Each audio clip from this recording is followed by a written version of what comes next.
6 questions, 6 sharp knives digging into the buried truth beneath the flawless facade of a peaceful exit. But no departure is ever truly peaceful when the hand of the hidden one still lingers, lurking between pieces that never quite align, between final breaths no one truly hears. Gene Hackman may be gone, but these 6 questions remain, waiting for answers that have yet to be uncovered.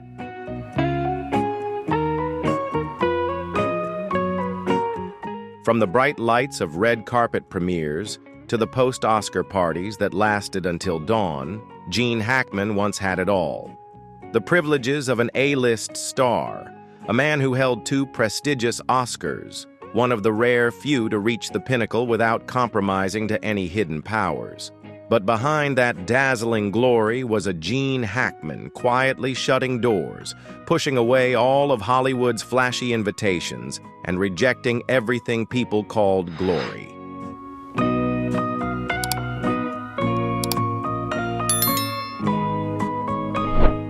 If you're intrigued by the story of Gene Hackman and the hidden truths of Hollywood, be sure to hit like, leave a comment with your thoughts, and share this video with friends who might find it fascinating.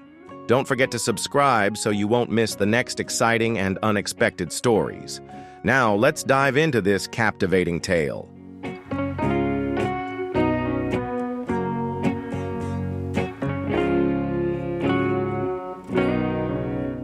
By the late 1980s, when his career soared with films like Mississippi Burning and Unforgiven, Gene Hackman began pulling away from the major events, award ceremonies, and photos with colleagues sipping champagne. All of it had become a luxury Hackman no longer cared for.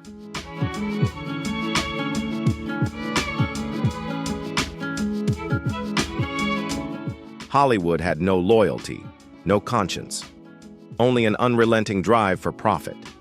That sharp declaration wasn't just a passing remark, but the culmination of what Hackman had witnessed, lived through, and absorbed into every part of his being during decades spent navigating the world of flashing cameras and the hidden calculations behind the scenes. Hackman was never meant to be an idol. He openly confessed that he never felt at ease stepping onto a stage to accept an award. The pats on the back, the fake smiles exchanged behind velvet curtains, the congratulatory handshakes that followed. Each gesture felt like a cold stab in the back. It all disgusted him.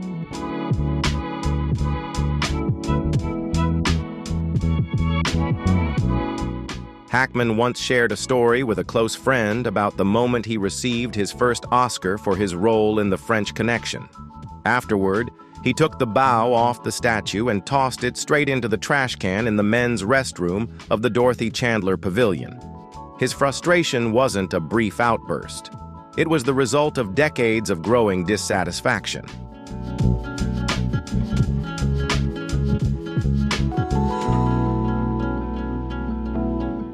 From the moment Hackman entered the industry with nothing more than a simple dream to pursue his passion for acting, he once said, "I didn't come here to be famous, I came here to work."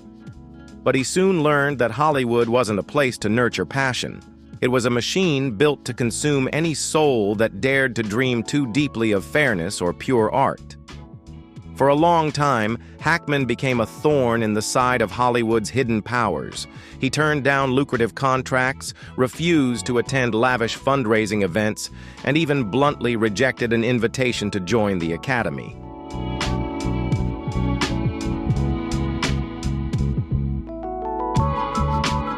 Hollywood was a massive trap, where the vulnerable were quick to betray each other just to survive another season. So, Hackman took a nearly unheard-of route. He severed all ties with power, shut the door on the media, and retreated to a quiet life in New Mexico with his wife, Betsy Arakawa, the only woman in his life who had never broken his trust in kindness.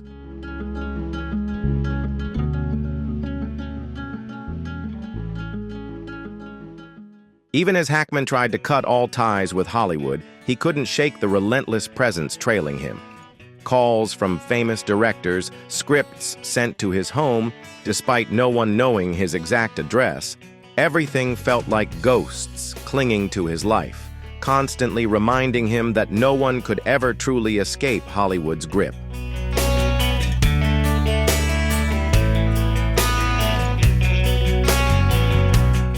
And the worst of it all, the thing that smoldered and eroded the work Hackman had fought to protect for decades, were the secrets he was forced to keep. Secrets about the backstage parties, the covert deals between powerful producers and young stars willing to sacrifice anything to step onto the red carpet.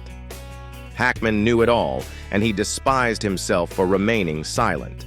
So, in his final days, when sharp pains in his chest forced him to confront the fragility of life, Hackman broke the silence he had kept for nearly 50 years.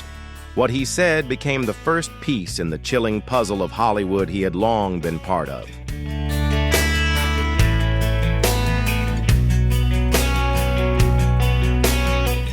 Unlike his cool, hardened persona on screen, Gene Hackman in real life was a smoldering fire, ready to ignite whenever something didn't sit right with him. That fire burned brightest on the set of The French Connection in 1971, where Hackman brought to life the role of Jimmy "Popeye" Doyle, a character that would solidify his legacy. But behind the film's raw, gritty realism lay a period of intense tension, a conflict that pitted the lead actor against a powerful film crew, transforming the set into a silent battlefield.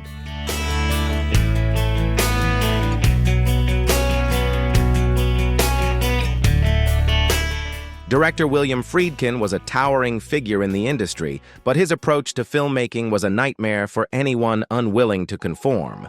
Known for his brutal methods, Friedkin pushed actors to their physical and mental extremes in pursuit of raw, authentic performances. However, for Hackman, the struggle wasn't just with a merciless director. It was with an unseen force lurking behind the camera, a presence more powerful than anything on set.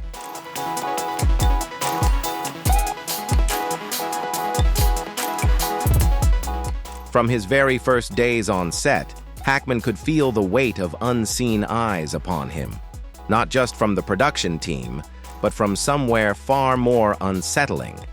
There were private calls, subtle offers from men he had never encountered before. They didn't talk about scripts, acting, or anything remotely artistic. Instead, they laid out conditions, terms in exchange for invisible support, the kind of backing that could either make or break a career. In time, Hackman would refer to it as the dirty deal lurking behind the scenes.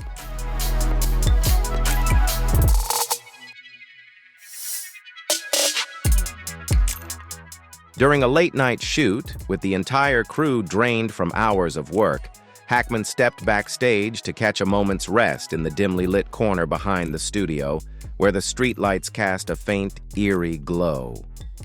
That's when he overheard it, a brief, hushed conversation between the producer and an unfamiliar man. The whispers mingled with the smoke from a cigarette, but Hackman heard enough. His role, the upcoming awards, even the trajectory of his career, it had all been decided long before.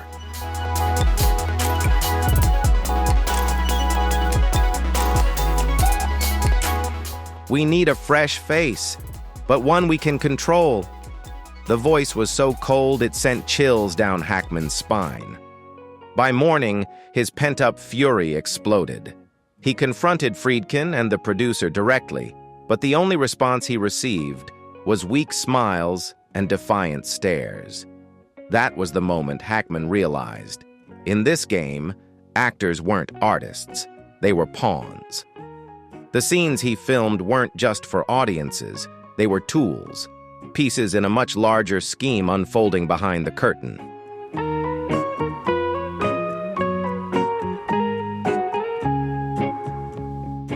From that moment on, Hackman refused all private meetings with producers and steered clear of exclusive parties where secret deals were masked as friendly gatherings. He understood that stepping through those doors meant paying a price, not just with his career, but with his very soul. Few knew that Hackman was offered leading roles in at least 3 blockbuster films during the 1970s, all of which later won Oscars. He turned them down, not because of the scripts, but because each offer came with a list of conditions that had nothing to do with art.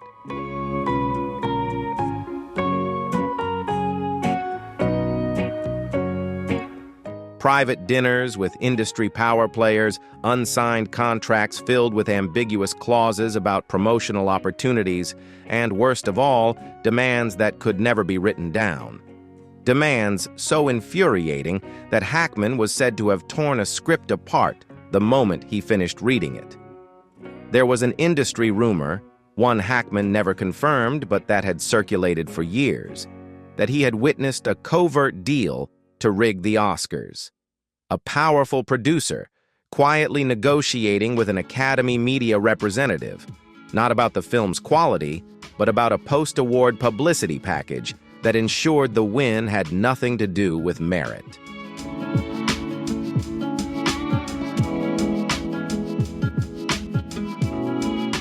From that moment on, Hackman lost all faith in the Oscar campaign. To him, the golden statue wasn't a recognition of art. It was a trophy earned through deals made in the shadows. And as the whispers echoed through the studio that year, night after night, Hackman knew deep down he no longer belonged in that world.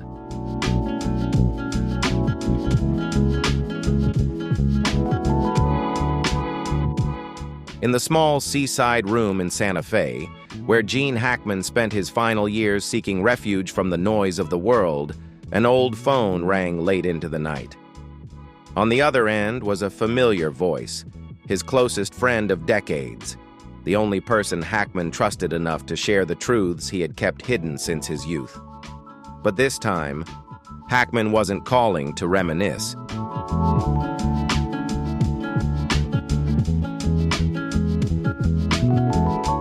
The stories he called to confess. Hackman's voice was hoarse, each word cutting through the silence like a sharp blade. He began with a sentence as cold as the night wind slipping through a cracked window. "We sold our souls for fame, and I can't die with this weight on my shoulders." Outside, the New Mexico sky was pitch black, but the true darkness filled the room where Hackman sat. No lights, unlike his usual routine. The whiskey on the table contained nothing but the memories he had tried to bury for over 50 years. Now, they surged forth like a flood, unstoppable.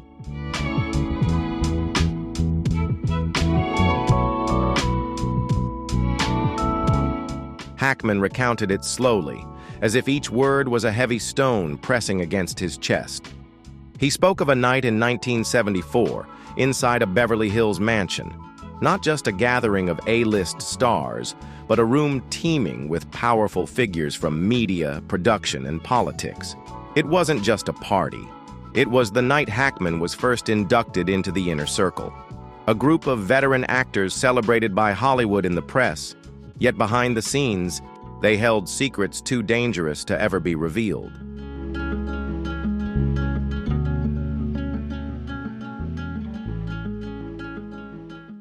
According to Hackman, the inner circle wasn't some clandestine society with elaborate rituals or blood oaths.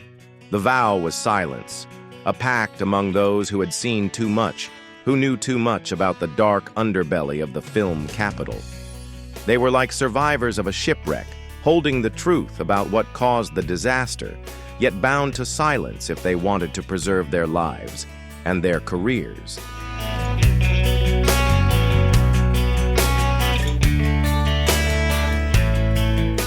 And the greatest secret Hackman carried throughout his life, the one that slowly eroded his soul, was the cover-up of Hollywood's most heinous crime, a child exploitation ring involving famous filmmakers, celebrated actors, and the shadowy figures who manipulated the awards, the media, and the entire industry from behind the scenes.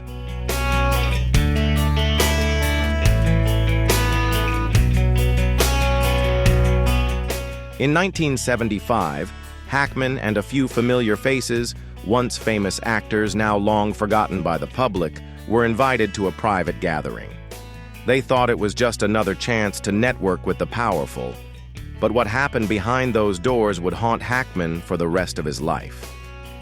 Beyond the velvet curtain in a lavish room, was a scene he could never erase from his mind. Children, too young to comprehend what was happening, used as entertainment for men who called themselves moguls. The laughter, the applause, the firm handshakes after each exchange. Hackman absorbed it all, his eyes capturing every horrifying detail, his heart hardening like a sheet of black ice.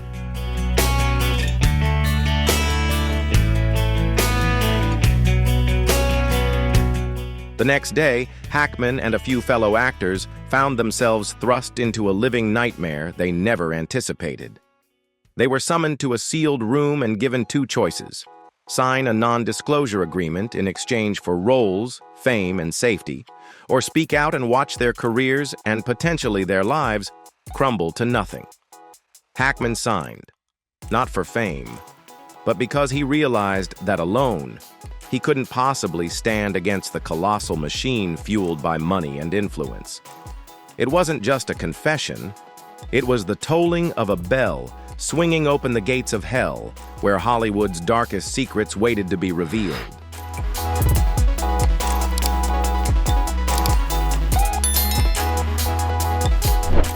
The small wooden house in Santa Fe, where Gene Hackman spent his final years, quickly became the focus of attention after news of his passing spread. But it wasn't due to curious locals or tabloid reporters. A different group arrived first, people who never stepped into the light. They didn't bring flowers, they didn't light candles, they came for the tapes.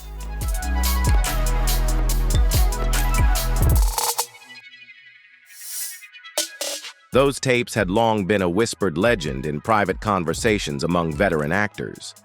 Those who knew Hackman were aware of his habit of recording, not for blackmail, not as a weapon against anyone, but simply to preserve undeniable proof in case the truth ever needed to be revealed.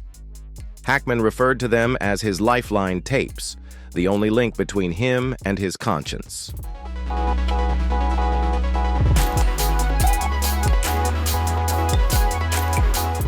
According to an anonymous insider, Hackman began this secretive habit in the late 1980s, quietly recording phone calls with producers, negotiations over roles, veiled threats against young actors who refused to comply, and even off-the-record conversations between Hollywood's power brokers. He recorded everything. Each tape became a puzzle piece in what Hackman referred to as the ugliest mosaic of power I've ever seen.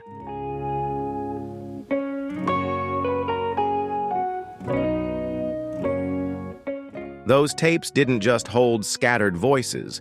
They were living proof of a system that had persisted for decades. A system where prestigious awards weren't always earned through talent, where actors vanished from the screen simply for refusing to comply, and where child stars were taught silence before they could even spell their names. Hackman once told a friend, "If you heard what I've heard, you'd never watch another Oscar night again."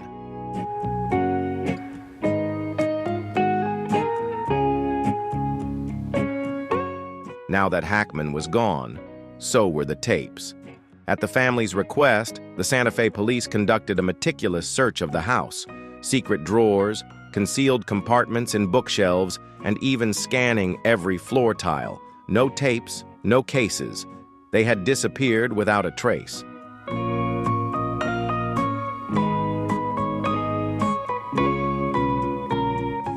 Hackman's family, particularly his cousin who lived next door during his final years, confirmed seeing old tape reels neatly stacked inside a worn leather suitcase. Hackman never explained their contents. He only gave one instruction: if anything happened, they were not to be opened. Instead, they were to contact a single name, a former friend who had never appeared in any public photographs.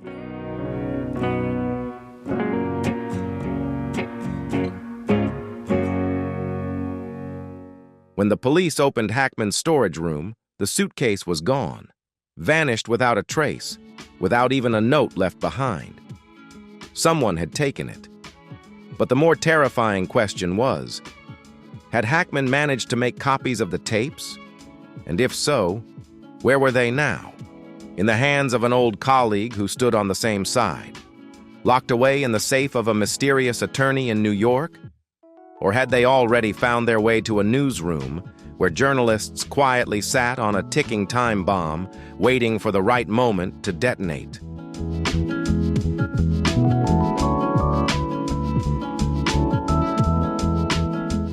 Some Hollywood insiders revealed that Hackman wasn't the only one aware of the recording's existence. Certain directors, screenwriters, and even young actors who had been caught in the web of shadowy dealings were also in the know. But none dared to speak of them, because they understood that even mentioning the missing tapes was like signing their own death sentence. If you find the story of Gene Hackman's life thought-provoking, leave a comment with the number 1. If not, leave a comment with the number 0. Now, let's dive into more captivating stories about Gene Hackman.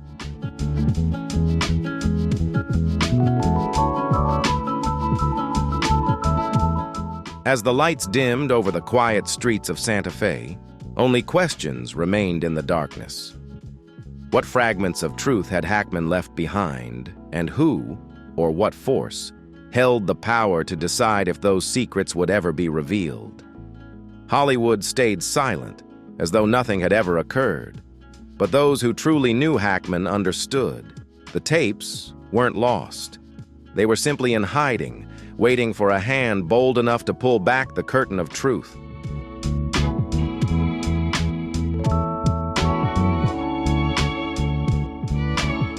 From the day he walked off his final film set, Gene Hackman chose a path few Hollywood icons ever dared to follow, a path of total isolation and solitude. Santa Fe, New Mexico, with its arid hills and blood-red sunsets, became his sanctuary. A modest wooden house. No towering gates, no walls, no guards. Just the wind slicing through the cracks, as if every sound conspired with the profound silence that enveloped the place.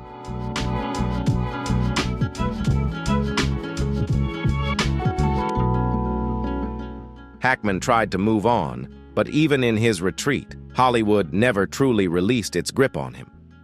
"You can leave Hollywood, but Hollywood will never leave you alone," he once remarked during a private meeting with a few old friends in 2005, a statement that would linger like a haunting curse. One of those present remembered Hackman speaking with a calm demeanor, but beneath the surface, there was a smoldering fear, the kind only a man who had seen too much, knew too much, and carried secrets never meant to be exposed could possess.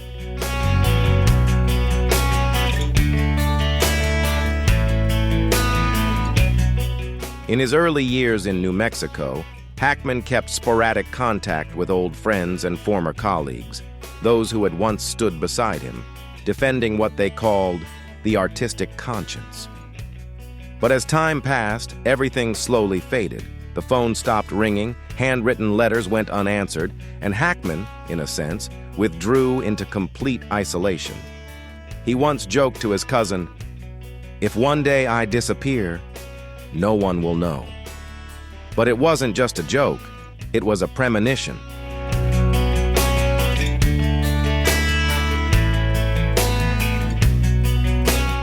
It was this very cousin who, after Hackman's death, began to experience strange occurrences for years. Mysterious cars parked at a distance, sometimes speeding off into the night with no one in sight. Eerie late-night calls where only faint breathing could be heard before the line went dead, and nameless letters with nothing but a few handwritten words. "We see you." Hackman never officially admitted he was being watched, but his cousin confirmed that he knew it well enough to always keep 2 suitcases in the house, one filled with personal belongings and the other with documents no one had ever seen.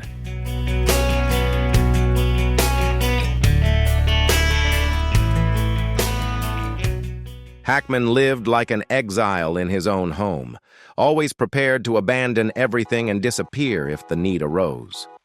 Why? Because of what he knew and what he carried with him in his final years. He turned down every invitation to return. No honorary Oscar, no Lifetime Achievement Award, no anniversary tributes. Partly because he despised Hollywood's hypocrisy, but mostly because he understood that the moment he stepped beyond the safety of Santa Fe, the old powers would waste no time in reaching out to squeeze the last breath from his throat.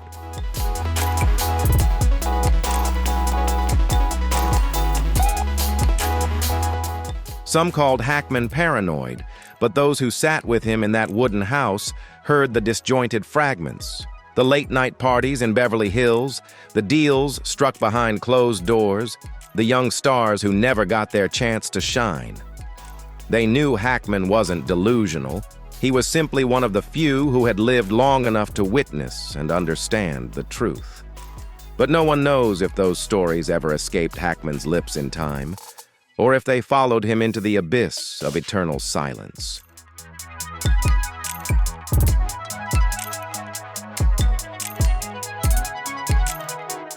They had once been allies, but now most had vanished, not just from memory, but from life itself. Even more chilling was the fact that they had all died under bizarre circumstances. Midnight car crashes, fatal falls down their own staircases, or sudden, unexplained deaths in the opulent mansions of Beverly Hills.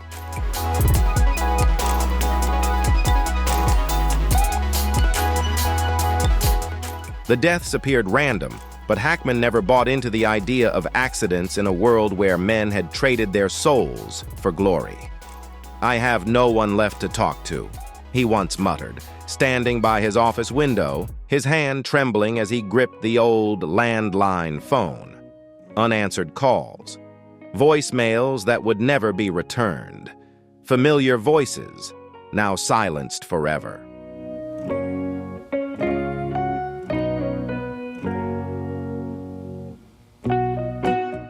In the desk drawer of Hackman's office after his death, a series of scattered notes were found, written in shaky, uneven handwriting. There was no clear beginning or end, just rushed fragments of an unfinished puzzle scrawled on crumpled paper. But one line stood out. "The same faces, the same hands, the same silence." That phrase echoed like a haunting refrain, repeated across several notes, as if Hackman was desperately carving out a message for anyone daring enough to read, and bold enough to truly understand.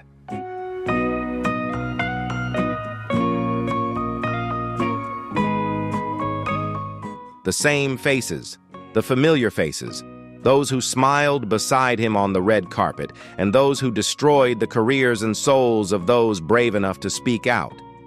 The same hands, the hands that clapped for him when he won awards, and the same hands that signed the orders to silence inconvenient witnesses. The same silence, the silence that has endured for over 50 years, protecting Hollywood's deepest, darkest secrets.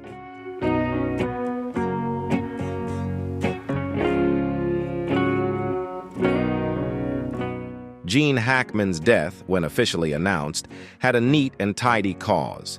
Natural causes, a clean conclusion, leaving no loose ends for the curious to chase. But for those who understood the world Hackman had fled, natural had never existed. Was it truly the end, or Hollywood's final warning to those who dared to break the rules? An old friend, one of the few survivors, spoke to the press after Hackman's funeral. Gene knew the rules. He knew them better than anyone. And he knew exactly what happens when you forget who makes them.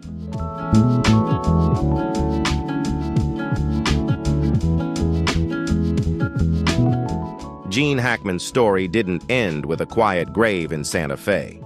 It ended with the sharp slam of an office door behind him. The first officer entered the wooden house where a silent landline sat by the window, and beneath a drawer lay the final note. "I never wanted to survive." Gene Hackman closed his eyes, but his last words echoed, not as a soft farewell, but as a scream ripping through the glittering mask Hollywood used to conceal its rotting conscience. That secret. Who dares to hear it all?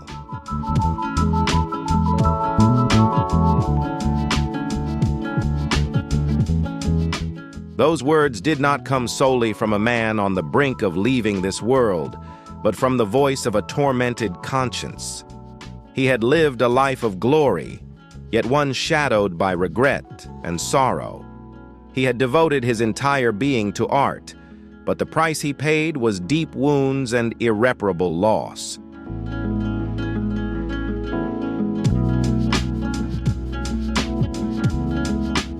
In his final moments, Hackman could no longer stay silent. He had to speak the truth, even if it had the power to shake the very foundations of the world. Those who are left behind, will they have the courage to face it? Will they dare to hear it to the end? Or will they choose to cover their ears, close their eyes, and continue living in illusion and deceit?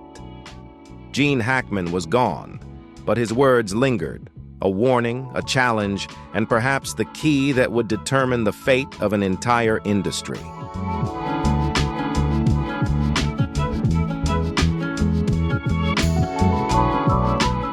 If you're surprised by the story of Gene Hackman and the secrets of Hollywood, don't forget to hit like, leave a comment sharing your thoughts, and share this video with friends who might be interested. Thank you for watching, and see you in the next video.